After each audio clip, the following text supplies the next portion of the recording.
Baby Driver was a really solid action comedy and a fun Edgar Wright film, and if you were to tell me that it was your favorite film of the year, I probably would not object. As you've probably heard, the movie pretty much works in tandem with the music that accompanies it, with the various car chases and action scenes occurring in a really unique and exhilarating, synchronized and coordinated way. Edgar Wright clearly put so much work into the choreography and planning of these action scenes. And you've really got to hand it to him because they're fun and exciting and the music doesn't drag them down but instead propels them forward. You've seen the trailer. The gunshots happen to the beat of the music, the lyrics of the songs are relevant to what's going on in the scene, but there are also lots of really amazing, more subtle things to pick up on. Like car alarms going to the beat, or an ATM beeping, or someone shouting to the beat of the music in the background, or the lyrics to the song being written in graffiti on the wall Baby walks past. Lots of really inventive stuff. Now, is this whole action movie set to the music thing a little gimmicky?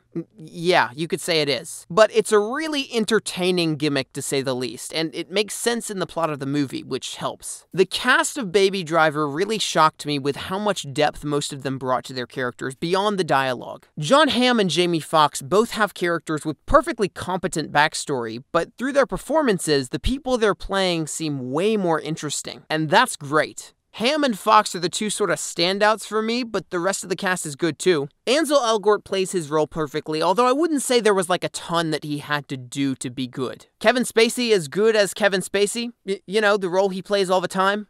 Well, almost all the time. Mr. Fussy Pants? Lily James is the only cast member in the movie who I really didn't think did all that well. It's not entirely her fault. She's given a character who is pretty weak and underdeveloped from the start, and she plays it perfectly well with what she has. It's just that unlike Jon Hamm, who brought more to his character through his performance, Lily James pretty much just plays the character she was given to play without really doing anything to make her more than her character. Her accent is a little inconsistent too. The only real overwhelming problem that I have with Baby Driver, however, is the approach that Edgar Wright took to the story. If we're looking at this movie as like a fun summer action comedy, it's pretty much perfect. And I think if we're examining the aspirations this film had, it lived up to them. The problem is, for me to say that this movie was a masterpiece, like some are saying, it would have needed to do more than just live up to its aspirations. It would have needed to exceed them. And I don't think it did that, especially when you're comparing it to Edgar Wright's other filmography. Baby Driver is trying to be a very old-fashioned and nostalgic throwback to the golden age of cinema, and in that sense it kind of reminds me of La La Land actually. On the one hand, it's a bit of a nice and refreshing take, and the simplicity can feel good sometimes. Like La La Land, it's very romanticized and picturesque. But on the other hand, I think this trend of doing nostalgic, old-fashioned movies is starting to be just an excuse to give people underwritten plot points. The movie is very cliched and formulaic, especially toward the end, and I guess you could argue that maybe that was the point, because the cliche elements feel old-fashioned. But even if it is the point, I'm a little annoyed at how simplistic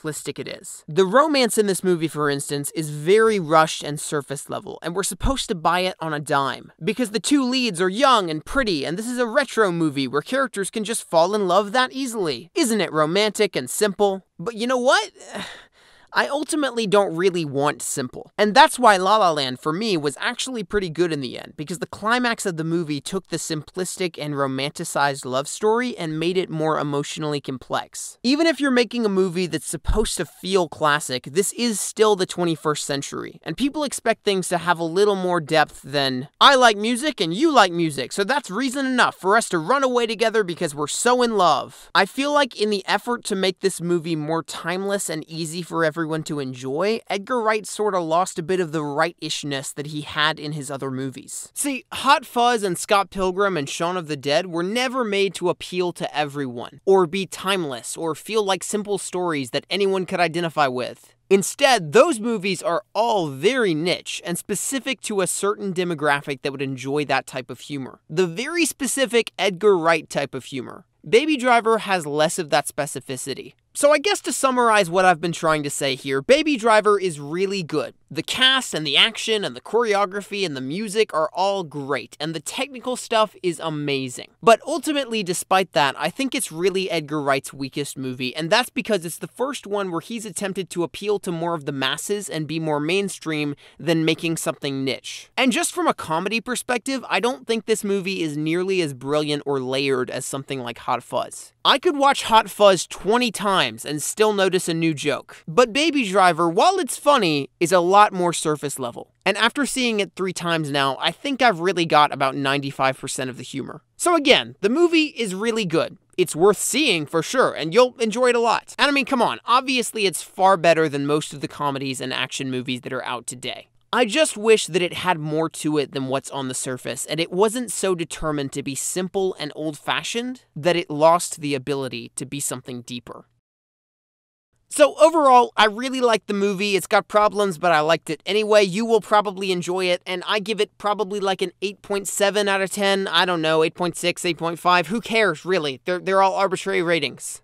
Alright, so I'm leaving to go on a trip to Hilton Head for a week, and when I get back, I should be, back on the horse with some more videos, hopefully some reviews of the movies that I haven't done yet, like Spider-Man, and War for the Planet of the Apes, which should be great, and Dunkirk, which should also be great. And then also, I should have another Film Workshop episode out soon as well. If you haven't checked out my Walter Mitty Film Workshop, please do that, because I'm very, very proud of it. And I had this whole, copyright debacle with it, which I think prevented it from getting as many views, but that's pretty much done now, so please go check out the video. The link is in the description. And, yeah, thanks for watching. I'll see you in the next video. Bye, guys.